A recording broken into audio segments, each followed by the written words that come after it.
Right, I'm not even 3 kilometers in and it's starting to get dark and rainy and the setup is catastrophic. I have no freaking idea how to solve that. Problem is that I have here my winter coat, which did me great services in winter, but it's like absolutely too thick and too unwieldy and heavy for the conditions at the moment. And I'm transporting, I have actually no idea how to transport it. And because of the dished form of the shield, it's pushing the shield into my neck so that I have to basically walk like this all the time. And you can't, like, my back's already breaking from all that shit. The stuff is not too heavy, it's just the form of the shield. It's sitting either too high or too low. Ah!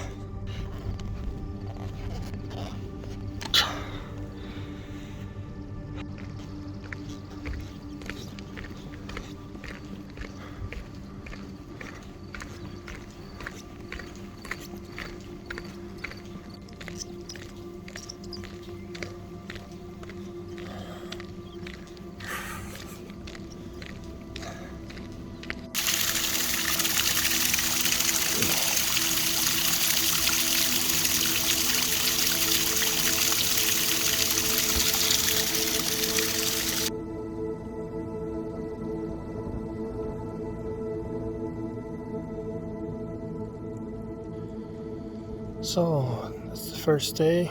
I started quite late because, as I said before, this whole setup that I have here, I basically finished only today.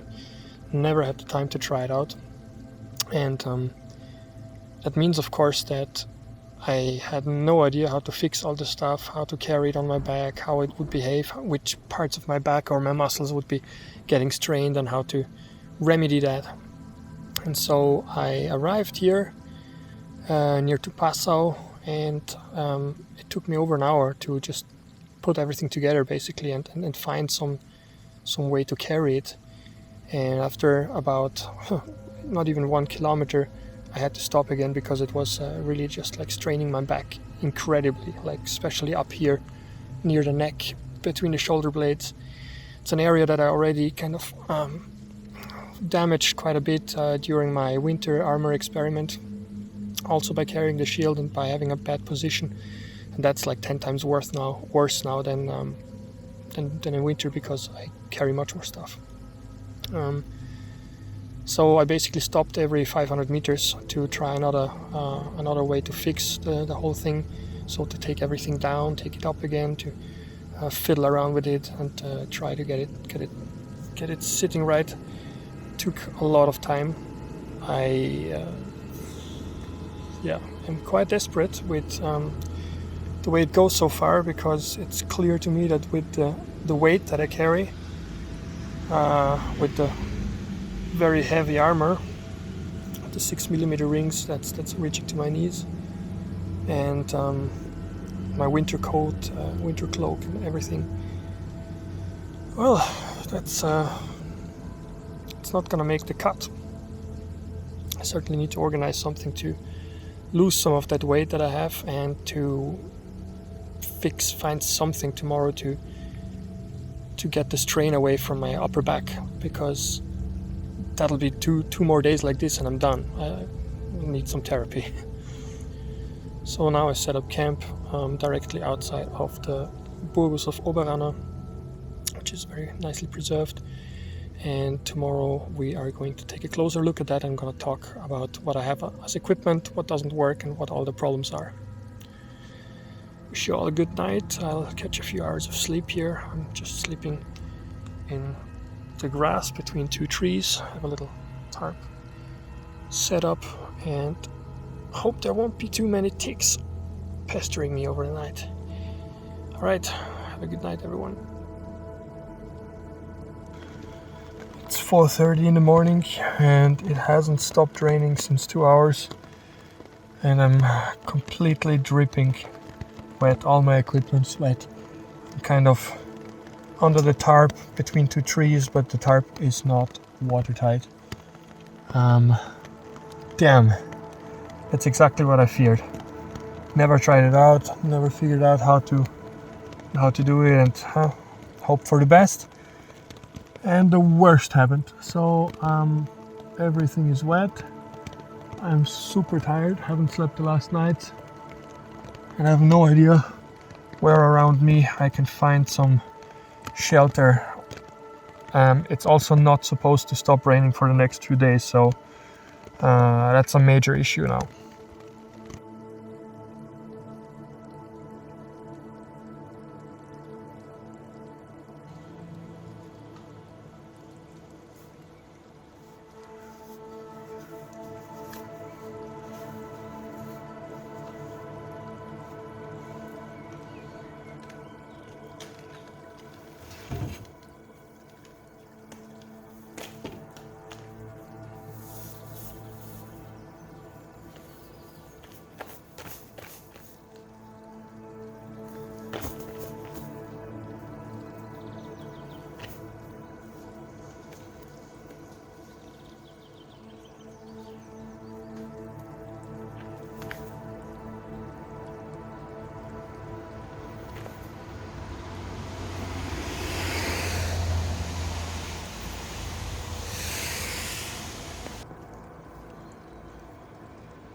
Here we can see something very interesting.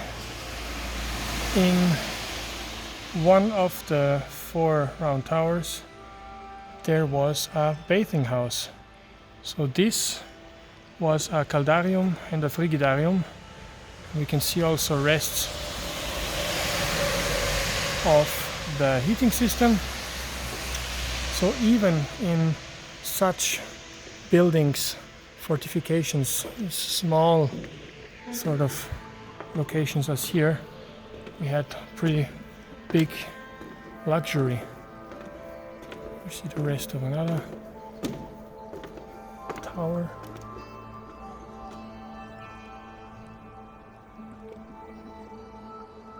Very well preserved. You see the typical columns in the middle, these things. And this burgos is special because it is indeed a quadriburgos with 4 big round towers. You can see here how it probably looked like.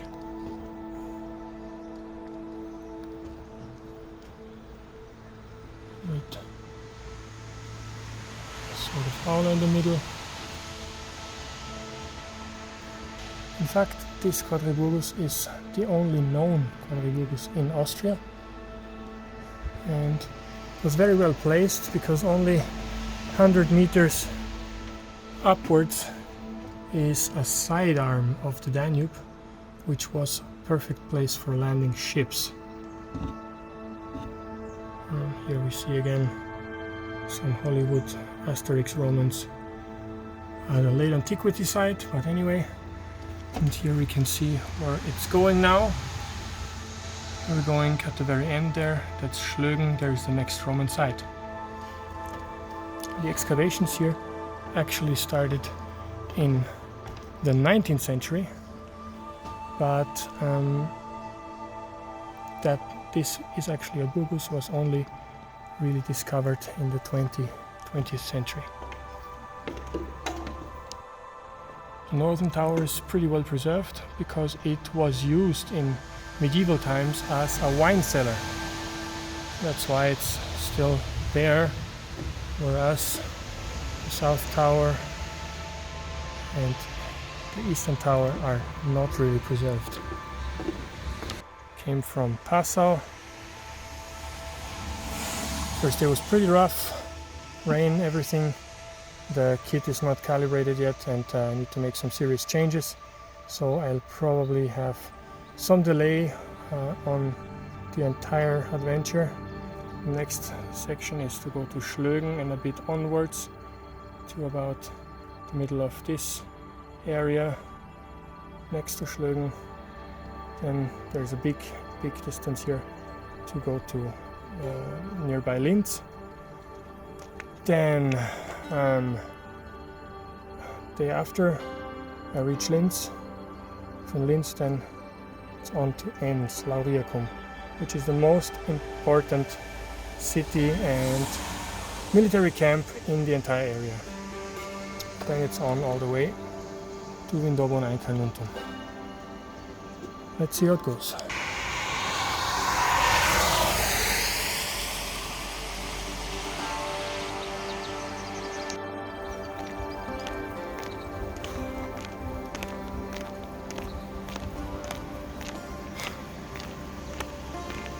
I managed to reduce some weight and to distribute the weight a little bit better. I also added some ropes here in front. Takes off the strain of my shoulder blades a little bit better. But it's still really not how I imagine the setup to function. I'm usually pretty hard in taking when it comes to rucksacks and making kilometers. As I mentioned in the post previously, in 2018 I made about 200 kilometers through the Sahara with pretty much the same weight as I have now, and well, just with modern equipment. It was absolutely no problem. I was very fast and 20-30 kilometers were pretty okay. I mean, it felt like an eternity through the desert, but it was still okay. And here, now, even 10 kilometers feel like 40, just because this thing sits really badly and basically bends my spine in an S form, and that's just not possible to withstand for a longer amount of time. So I'm rethinking the entire concept of using the Furka with an oval shield. You can see it's sitting pretty high up. If I have it any lower, it starts bumping into my legs while I walk, and that's just not possible either. It's because it's lenticular, so it's gonna hit the head, it's gonna bump into the legs just because of its form. So I'm really thinking about how to transport this shield. It's not even the weight so much as like just how it sits and where it puts some strain. Here we arrived at Schlögen. Possibly Joviacum. There's a little settlement and a small castell, small castrum further down there in the bend. And here we have a bathhouse. So let's take a quick look.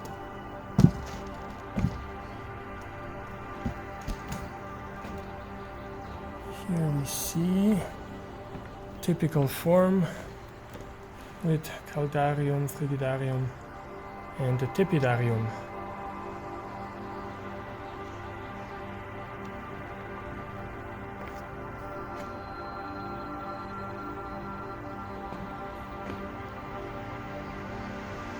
Quite small,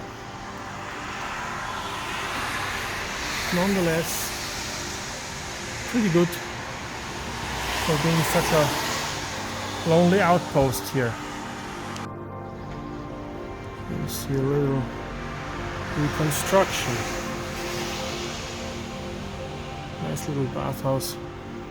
Reminds me a little bit of the hammam in the desert, in like Berber towns, Mosaic towns. Pretty much the same size. Pretty good after a long walk to regain your senses.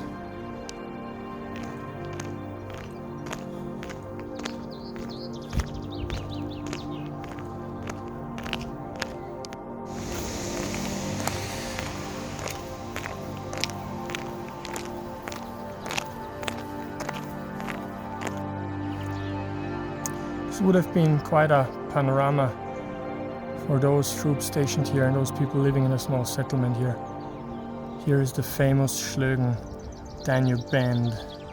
Goes around here, and this semi-island here in front is pretty thin. Like just across it, behind it, is the Danube again. And I'm going to try to go up there now through this little valley. It's not that small actually, and up to the plateau, because the Danube makes another bend from here around there and goes back up. And I'm about 7 kilometers here now from Oberrana, and my back's killing me from the shield setup, so I need to make a break and I see how far I get. Probably not be able to do the full distance that I wanted to do today, and I'm very, very worried about the long distance tomorrow. Probably need to leave some stuff still at a friend's house and go even lighter, and maybe even drop the Furka, because it makes no sense with the shield.